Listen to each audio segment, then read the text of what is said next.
ஒரு சில நாள் நமக்கு காலேஜ் போகவோ ஒர்க் போகவோ பிடிக்காது. ஆனால் நம்ம போய் தான் ஆகணும். அந்த மாதிரி நாள் தான் இது. நான் உங்கள் Kavin final year MBBS from government medical college சென்னையிலேருந்து. என் மூஞ்ச பார்த்தாலே தெரியும்னு நினைக்கிறேன். நான் ஒழுங்காக தூங்கல இருந்துருது நைட்டு. படுத்தேன் ஆனால் தூக்கம் வரல. ஓகே, என்னடா பண்ணுறது, போய் தான் ஆகணும். ரெஸ்ட் எடுக்கணும்னு நினச்சாலும் முடியாது.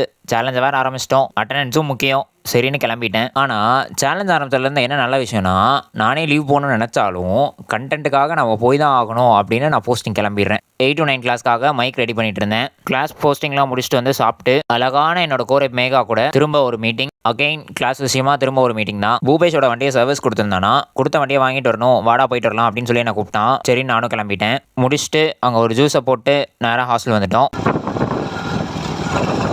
நிறைய பேர் கமெண்ட்ஸில் நீங்கள் என்ன காலேஜ்னு கேட்டுகிட்டே இருக்கீங்க. எனக்கும் ரிவீல் பண்ணணும்னு ஆசை தான். ஆனால் அது உங்கள் வாயாலே நீங்கள் ரிவீல் பண்ணுங்கள். எப்படின்னா, நான் என்ன காலேஜ் அப்படின்றத நான் இத்தனை நாள் போட்ட வீடியோஸை பார்த்து அதில் இருக்க சின்ன சின்ன விஷயத்தை நோட் பண்ணி பண்ணால் ஒரு கமெண்ட் போடுங்க, நீங்கள் எந்த காலேஜ் தான் அப்படின்னு. அந்த கமெண்ட் எனக்கு பிடிச்சிருந்துச்சுன்னா அதை நான் பின் பண்ணுறேன்.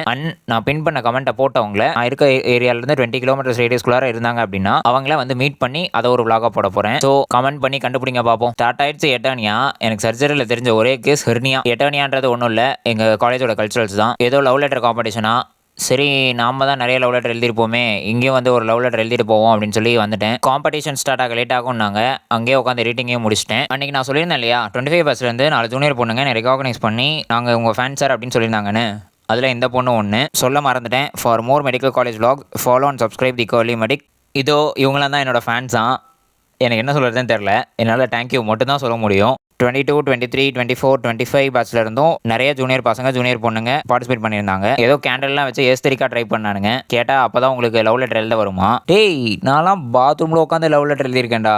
லவ் லெட்டர் எழுத கூட பிட்டு கேட்டுட்டு இருந்தேன். நான் தீபாவளிக்கு ஊருக்கு போகிறேன். எல்லாருக்கும் ஹாப்பி தீபாவளி. சென்னையில் செம்மையாக மழை பெஞ்சிட்டு இருக்கு. சென்னைக்கு அலர்ட் வேறு விட்டுருக்காங்க போல. எல்லாரும் சேஃபாக தீபாவளியை கொண்டாடுங்க. காம்படிஷனை முடிச்சுட்டு நேராக கேன்டீன் போய் எக் பப்ஸ் அழுத்திட்டேன். ஓகே, நம்ம நிறைய எஃபர்ட்ஸ் போடுறோம், நமக்கு சாக்லேட் வாங்கி கொடுக்க யாரும் இல்லை.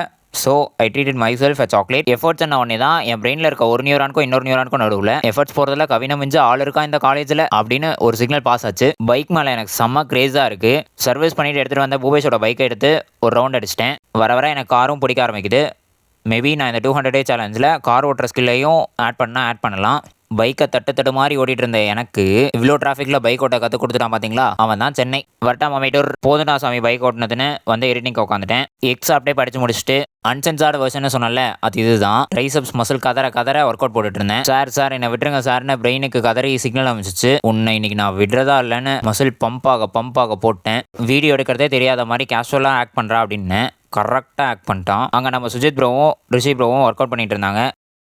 இதனால் முடிச்சிட்டேன். டாடா பாய்.